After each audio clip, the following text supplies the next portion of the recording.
Redactamos un amplio informe sobre América Latina y se discutió en una conferencia en Montevideo. Yo lo escribí. Ajá.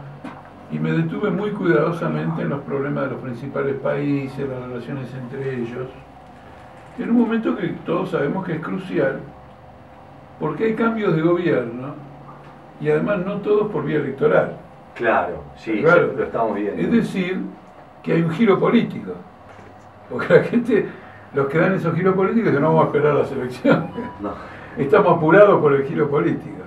Quiere decir que hay una crisis aguda que probablemente se manifieste con mayor intensidad en países como Brasil, porque es un país importante desde el punto de vista industrial, el impacto es enorme de la crisis económica, y desde otro ángulo, en Venezuela, pero también en Bolivia e indudablemente en la Argentina. Casi nadie vincula esto con la crisis capitalista que hay en el mundo. Claro. Y este es el punto principal. Porque si no lo refractamos, no lo cotejamos con esa crisis mundial, no entendemos en qué fracasaron estos gobiernos. Fracasaron en el hecho de que tenían políticas provinciales, de cuarta, es decir, políticas ajenas a la gran... Perdón, estamos hablando de los gobiernos como nacionalistas o progresistas que tuvo toda la región en la última década. Lógico. ¿Qué ocurre? Con la suba de los precios de las materias primas, sí, la mayor parte de estos países se endeudaron o adoptaron otros procedimientos que los dejaron muy vulnerables financieramente. Caen las materias primas, no solo recibimos menos plata porque cayeron las materias primas por las exportaciones, sino que al mismo tiempo los que nos prestaron diciendo este se va a volver rico, prestémosle que nos va a pagar, se van. Claro. Porque ahora dice, es decir, es como la puerta, ¿cómo era? 12 o 10 de River. La 12. La puerta 12. ¿No es cierto? Como uno sale, se bajaron todos y la puerta está cerrada. Quiere decir que estos planteos nacionales y populares no tocaron ningún interés fundamental, ni produjeron ningún cambio de fondo en la estructura del país, como para hacerlos, no les digo invulnerables, pero relativamente blindados a la crisis mundial.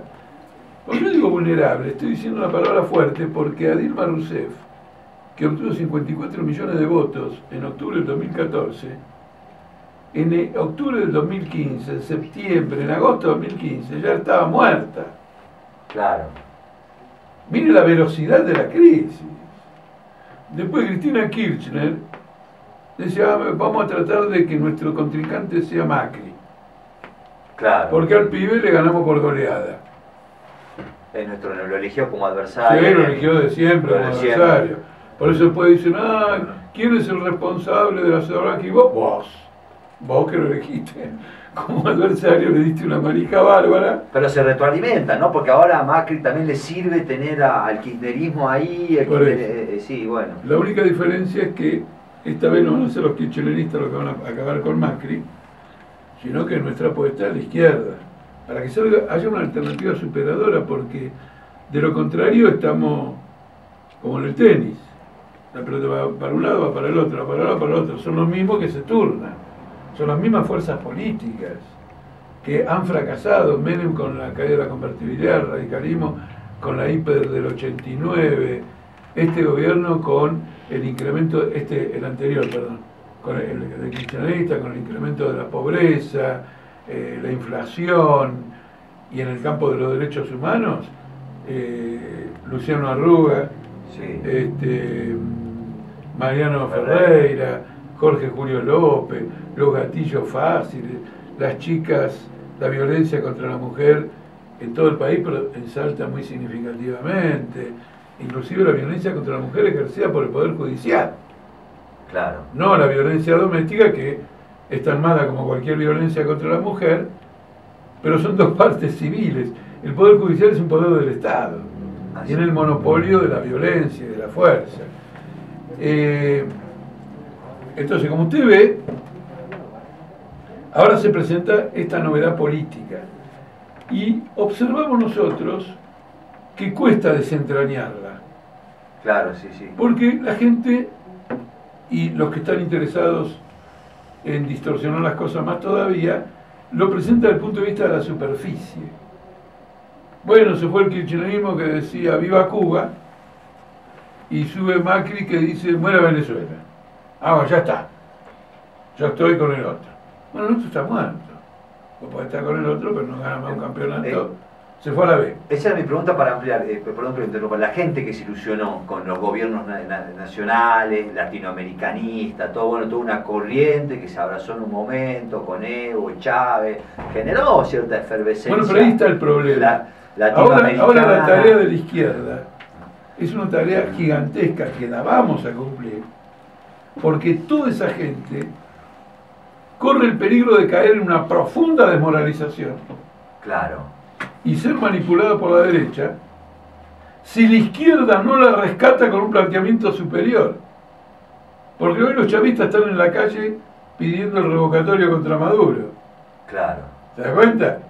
Sí. Es decir, que ya están jugando para la derecha. Claro. Por el hecho de marchar con ellos, o peor, no se movilizan en absoluto. Y la derecha goza de una mayoría en donde la contraparte desapareció del escenario político.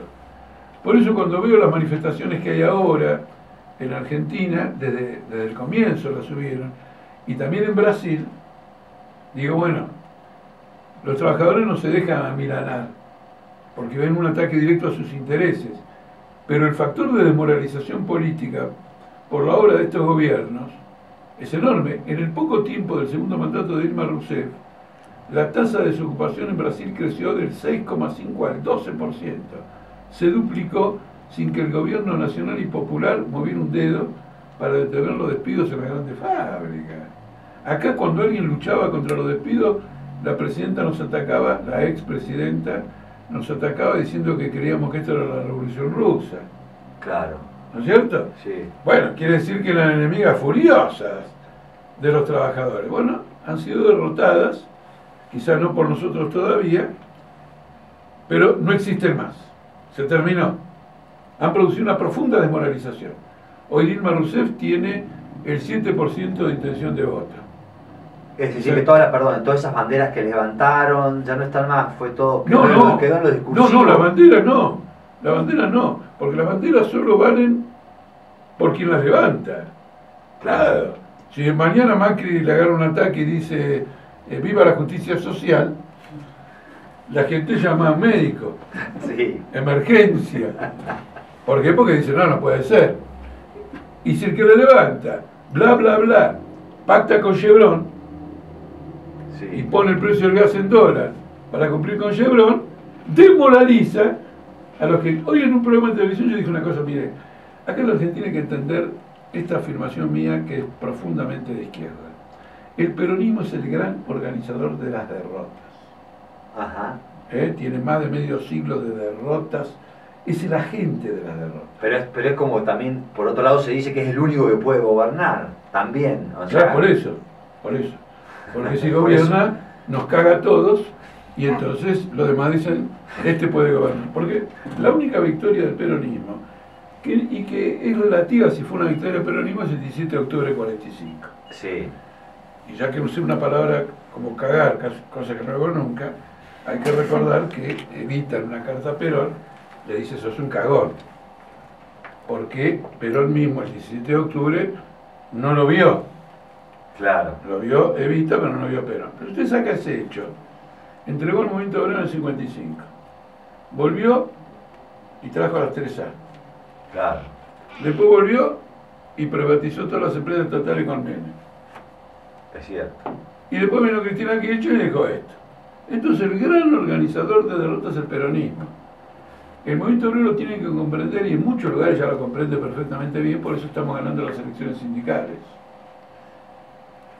La izquierda es la gran organizadora de los triunfos. Este es el punto, o por lo menos la izquierda que es consecuente, la izquierda que tiene un programa realmente socialista, realmente obrero. Ella es una alternativa. La expectativa es que esta crisis... Mire, para simplificar se lo voy a decir de otra manera.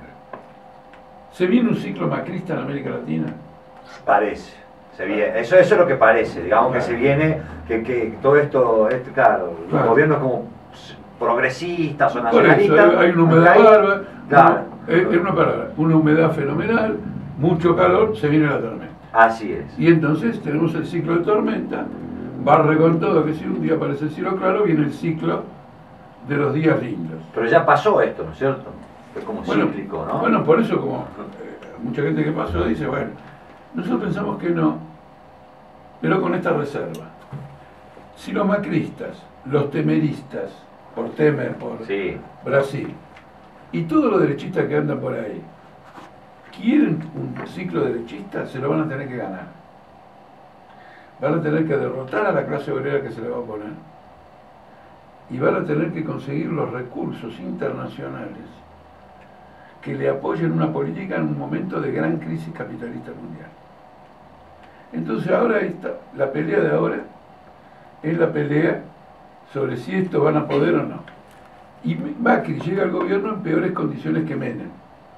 claro. Menem, para afirmar su gobierno, tuvo que esperar a mediados del 91, cuando pareció que el plan de convertibilidad andaba, pero él subió en mayo del 89. Claro, sí. Tuvo varios ministros de economía hasta que pudo bajar la inflación. Rascó las paredes, huelga sí, ferroviaria, telefónica, devaluaciones, deflación. Bueno, fueron horrendos. Y logró por un corto periodo, y después toda esa experiencia terminó con el argentinazo o la rebelión del 2001. ¿Qué tenía Menem a favor? La década del 90 fue una década positiva, desde el punto de vista de la economía internacional, que se cierra con la crisis asiática en el 98. Menem ya no está. Este tiene un panorama negro, porque los chinos cada vez le compran menos a nadie. Claro, por el contexto internacional. Está peor, mucho peor que Menem. Primer punto. Segundo punto, no tiene nada para vender. No hay soja. ¿Y la soja? No tiene empresa para vender. No, como Menem tenía, claro, vendió todo. Capital, este no tiene. Perdíamos, claro. Siempre hay algo para vender. Un país rico como Argentina siempre tiene, no digo que no. Yo estoy haciendo una comparación de escala. Claro. ¿Está claro o no? Sí. Y luego, el movimiento obrero creía que Menem era nacional y popular. Claro. Y se dejó atrapar. Cuando se dio cuenta, con la colaboración de la burocracia sindical, Menem lo había costado.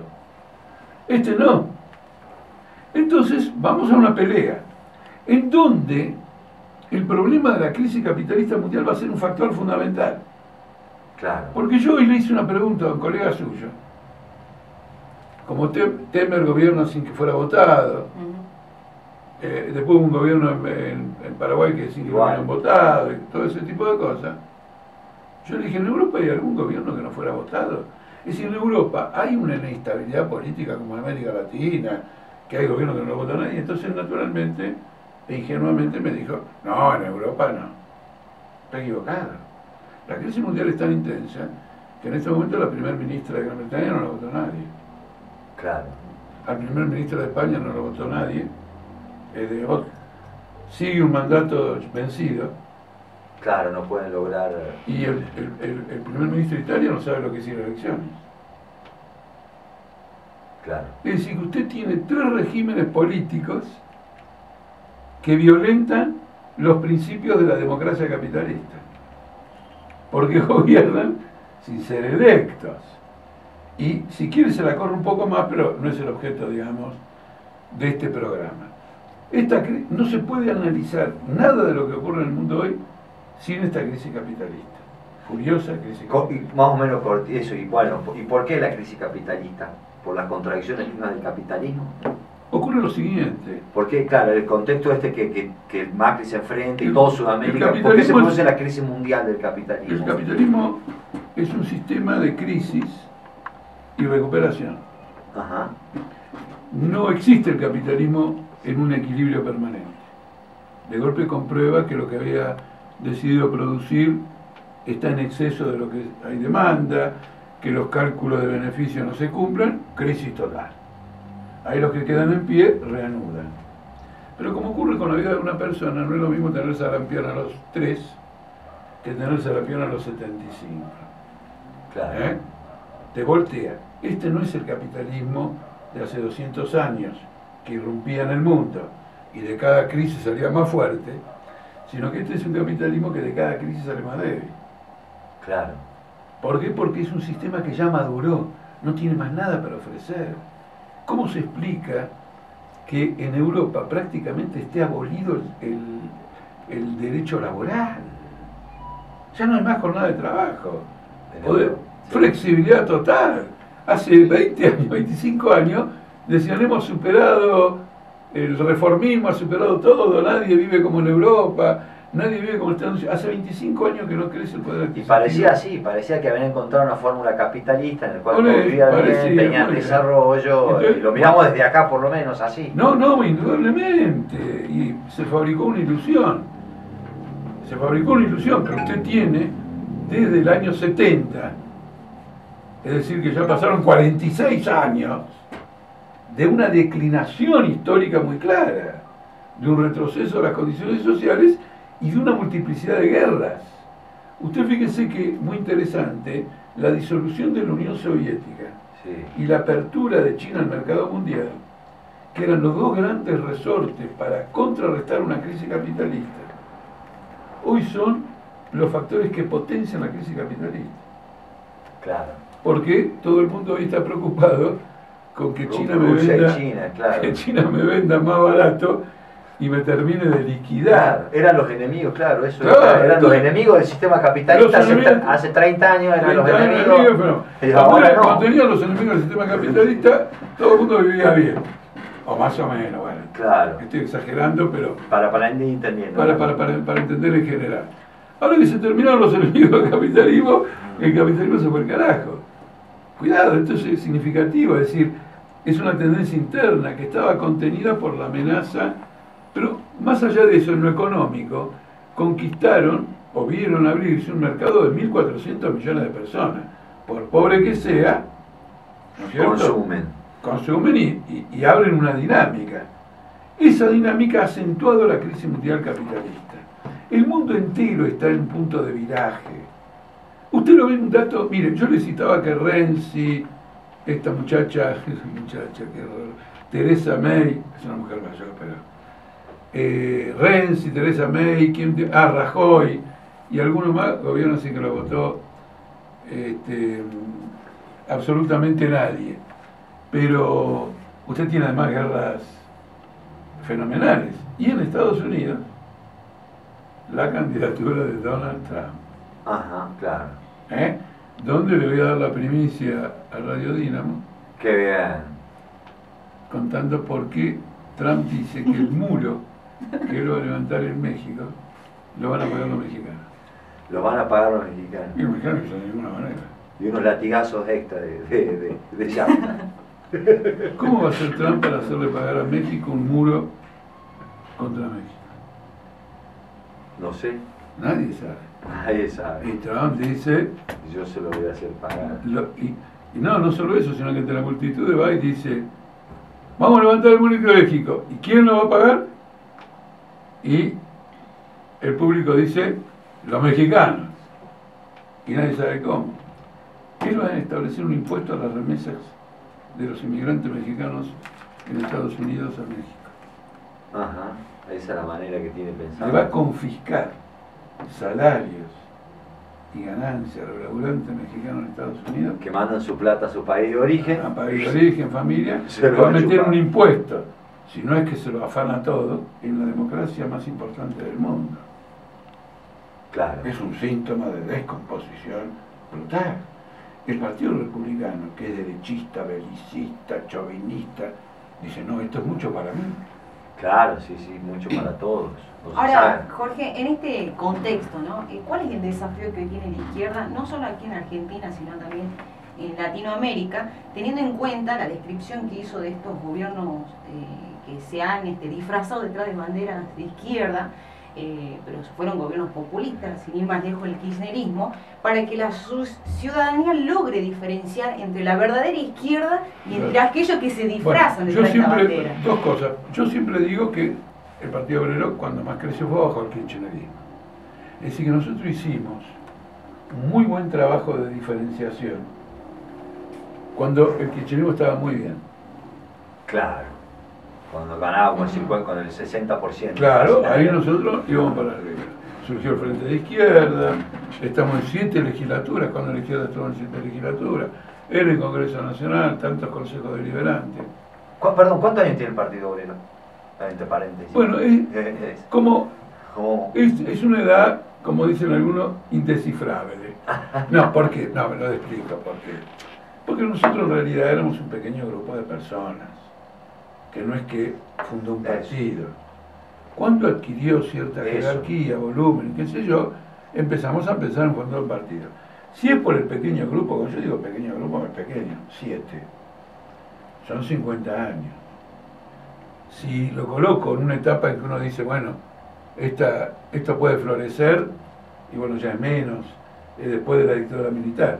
Pero no hay que equivocarse, porque decir después de la dictadura militar es ocultar de que el Partido Obrero luchó internamente a muerte con la dictadura, sacando el periódico nuestro de forma clandestina todo el tiempo y distribuyéndolo.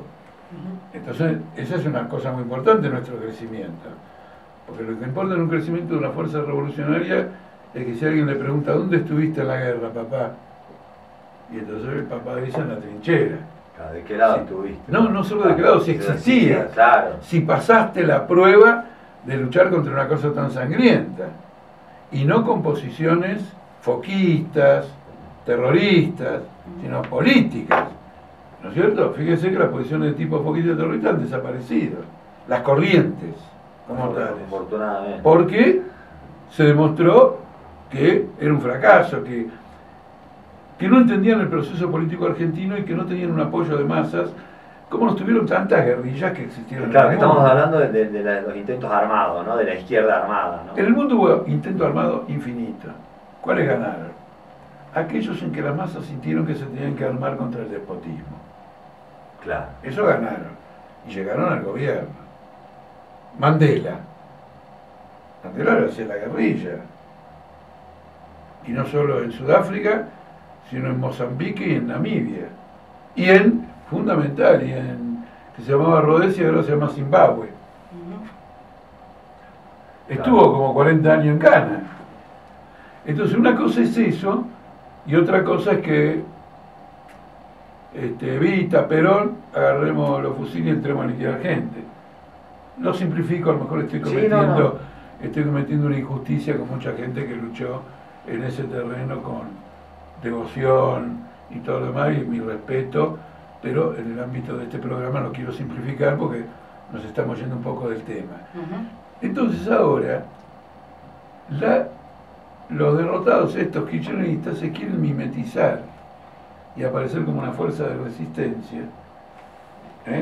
cuando le han votado a María Eugenia Vidal la deuda pública en la provincia de Buenos Aires. Y cuando estuvieron en el gobierno hicieron lo que hicieron, fue un gobierno... Sí, pero ahora también, ahora no hay ninguna resistencia, quieren con el PJ, quieren llegar a un arreglo y ir a las elecciones del año que viene. Claro. Con todo lo que votaron los fondos buitre, te perdonamos. Pagaste los fondos buitre, bueno, Cristina te perdona. No se perdona, es un problema político. Me explico, es una mimetización a una burocracia política completamente entreguista. La izquierda tiene ahora el desafío de hacer una clara oposición política sin emparentarse con el kirchnerismo, ni con todo este tipo de cosas, en absoluto. Jorge, ¿y cómo? Bueno, ahora hay que acabar con Macri, acabo de escuchar eso. ¿Cómo se logra esto? Mire, yo digo la palabra acabar con Macri, bueno, no, pero perfectamente consciente de que me van a malinterpretar. Por eso quiero preguntarle, ¿no? Y el gobierno que se pone en una situación de amenazas, hay sectores golpistas que no quieren que este gobierno termine. Hay un discurso así por parte del gobierno. Por eso yo pregunto y estaría bueno la aclaración. Pero yo lo digo con todo porque yo defiendo el castellano. Para mí es sagrado, ese es nuestro idioma, y el idioma es sagrado para pensar en orden. Yo quiero que todos estos planes fracasen, pero que no fracasen por su propia ineptitud, sino que el pueblo los derrote. Porque si es el pueblo el que los derrota, es el pueblo el que va a dar la salida. o que va a participar con ganas de la salida. ¿Se entiende? Sí. Lo que quiero decir. Y eso acaba con el gobierno. Por ejemplo, si no hubieran votado el fondo buitre, vamos a tomar un caso concreto. El gobierno manda un proyecto de ley, hay que pagar los fondos buitre. Y el Congreso dice, no, es un robo a mano armada. Se terminó Macri. Pero eso, Pero hay también un 50% que avale, que sigue avalando el gobierno de Macri. Entonces, No, el se 50% que haga lo que quiera. Bueno, pero Todo el representa respeto- el pueblo también. Sí, sí, no me cabe ninguna duda. Pero si no se le votaba el pago de los fondos buitre, el gobierno se caía porque iba a quedar de manifiesto que no dependía del 50% que lo votó, sino del 0,1% de Nueva York, que le decía, ¿me pagás? Te doy lo que se falta para sobrevivir. ¿No me pagás? bueno, pero no estamos obligados a esta extorsión. Sabemos que es una extorsión, sabemos, pero bueno, es como, no me queda otra el argumento. Así, Mire, si yo- no le pago a estos tipos que me tienen agarrado del cuello, vamos a decirlo, que me tienen agarrado del cuello, no me queda otra que pagarle, porque los tengo agarrado del cuello, me tienen agarrado por todos lados, me tienen paralizado, no puedo operar como país. Ese fue el discurso, o el argumento más razonable que uno de No. El discurso de ellos fue, acá hay un fallo de una justicia, Ah, eso sí. el sí, Estado sí. de Derecho y todo lo demás. Ahora cuando viene la Corte Suprema y dice, mostrar el acuerdo Chevron y PF, no aceptan un fallo de la Corte Suprema de Justicia. Griesa sí, Lorenzetti no. Claro. Entonces somos ¿qué? Somos burcas. Eso, bueno, Ahora, sí. cuidado que, Eso, pero el como tema yo, yo quiero que la izquierda llegue al gobierno, Sí, señor. voy a responder con toda la responsabilidad de una fuerza que quiere llegar al gobierno. Nos podemos llevar toda la tarde con un buen mate, lástima que tiene azúcar. Sí. Ah, bueno, ahora vamos. Grave falla.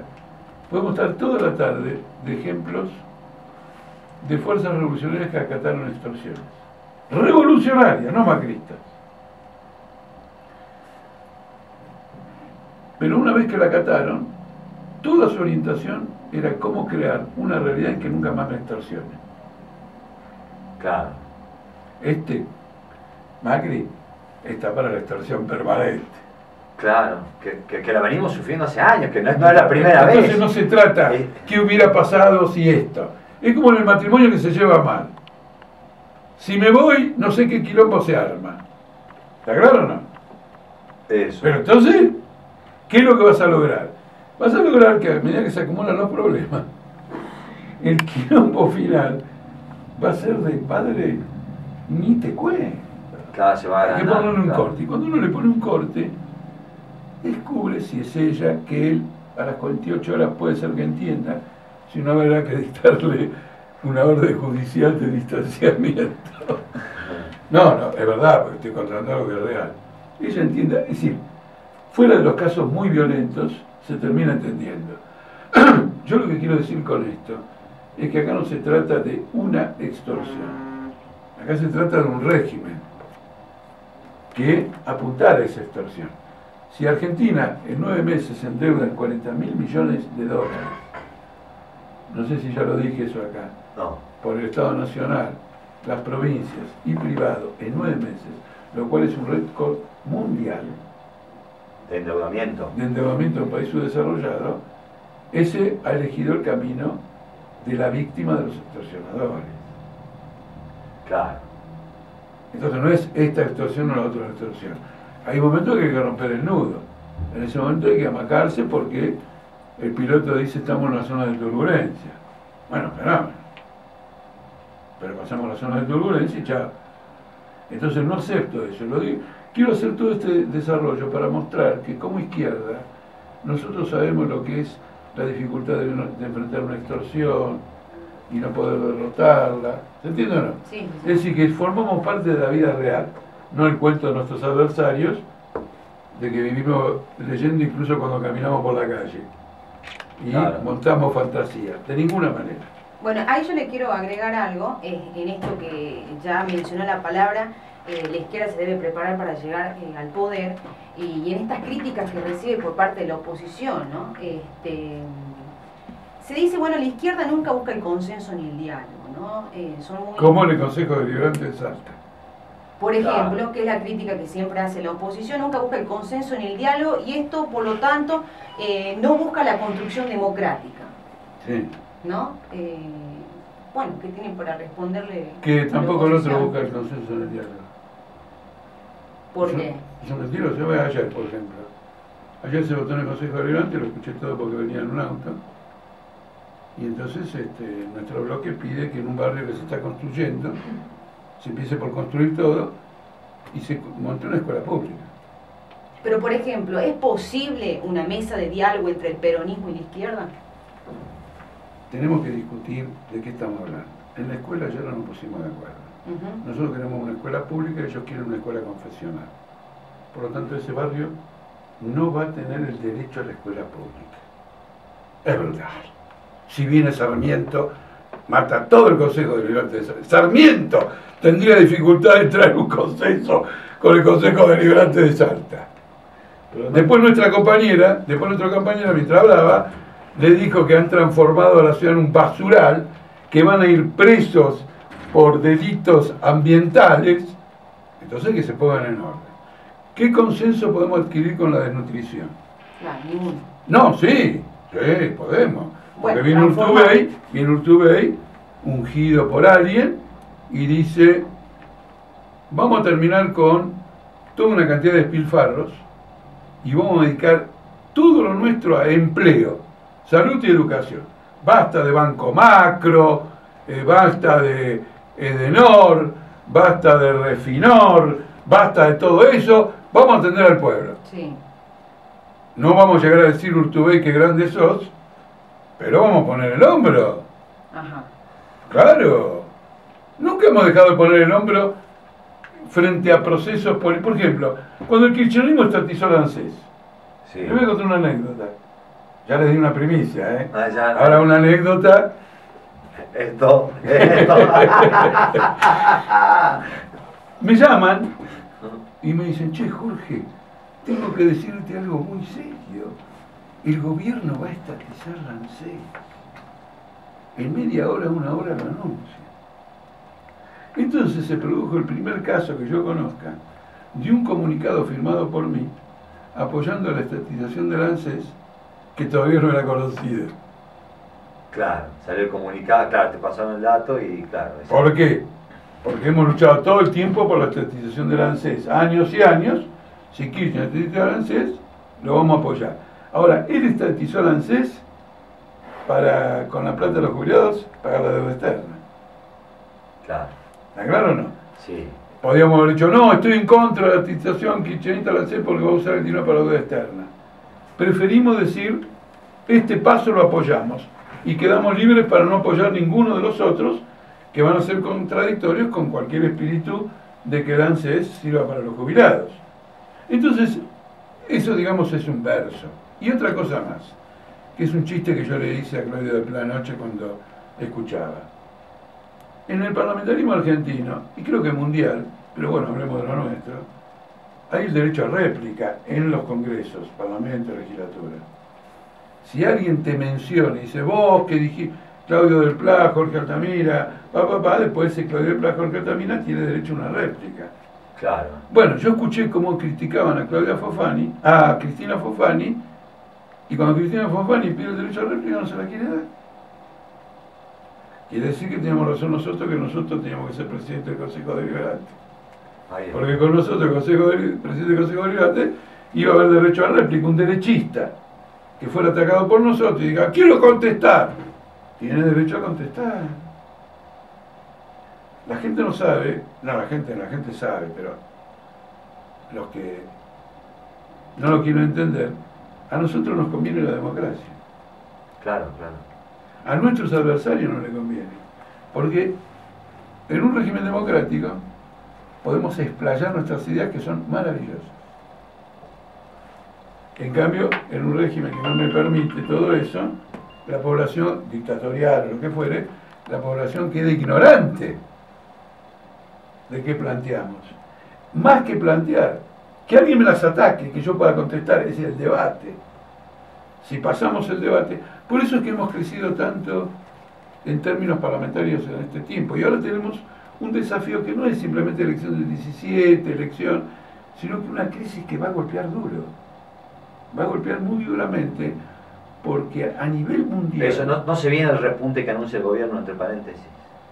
Que dice, bueno, para puede el haber año nos viene, ciclo, claro. ciclo. El capitalismo es un fenómeno, es como andar en una bicicleta.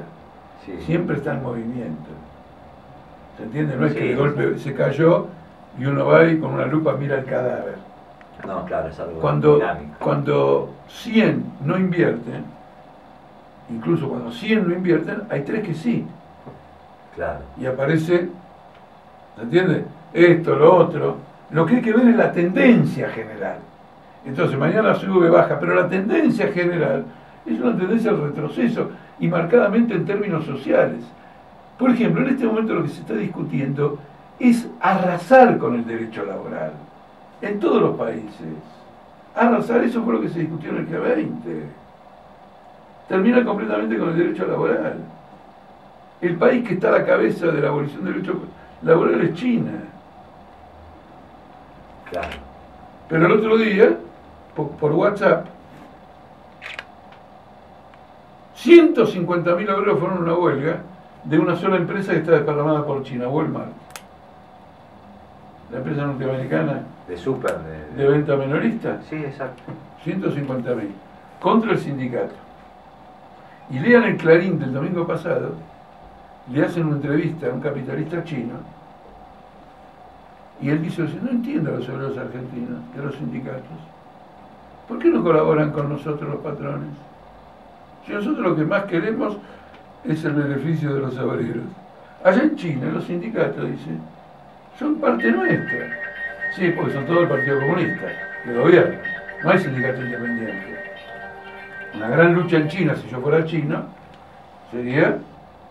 Hacer los sindicatos independientes. Bueno, si yo lucho en Argentina por sindicatos independientes, sin burocratas sindicales, imaginen un lugar que son prácticamente dependencia del Estado. Bueno, ahí está, no queremos abusar eso del tiempo. Bueno, reiteramos la invitación para esta tarde, ¿no? Reiteramos la invitación. ¿A qué hora es, Jorge? A las 6, 6:30. En la ULSA. Y vamos a hacer un debate, de modo que esto que dije de que el Consejo Deliberante uno puede tener derecho a réplica y todo lo demás, eso lo vamos a respetar hoy claramente. Eso. Y vamos a tratar de que sea beneficioso para todos el intercambio de ideas. Bueno, Jorge, agradecemos muchísimo la visita acá, bueno, estos conceptos y bueno, vamos a seguir seguramente expectantes, comunicando para, bueno, ver este proceso que se viene en el país, donde, bueno, la organización de los trabajadores también es fundamental, ¿no? No, y el papel del periodismo. Ya para despedirme. Sí. Y porque el periodismo es el que hace público, de algún modo, procesos políticos. Claro. La gente se entera, por más que los partidos intervengan, ustedes están las 24 horas del día en distintos medios hablando y hablando y hablando. Entonces también nosotros queremos subir el nivel de lo que está en discusión.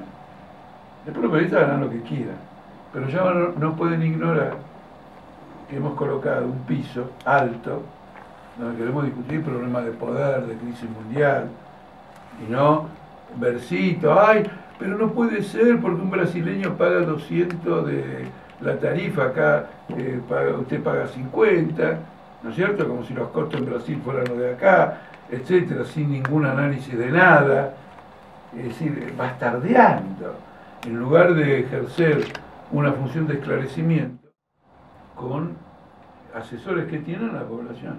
Bueno, muchísimas gracias, Jorge. Esta tarde, 18 horas,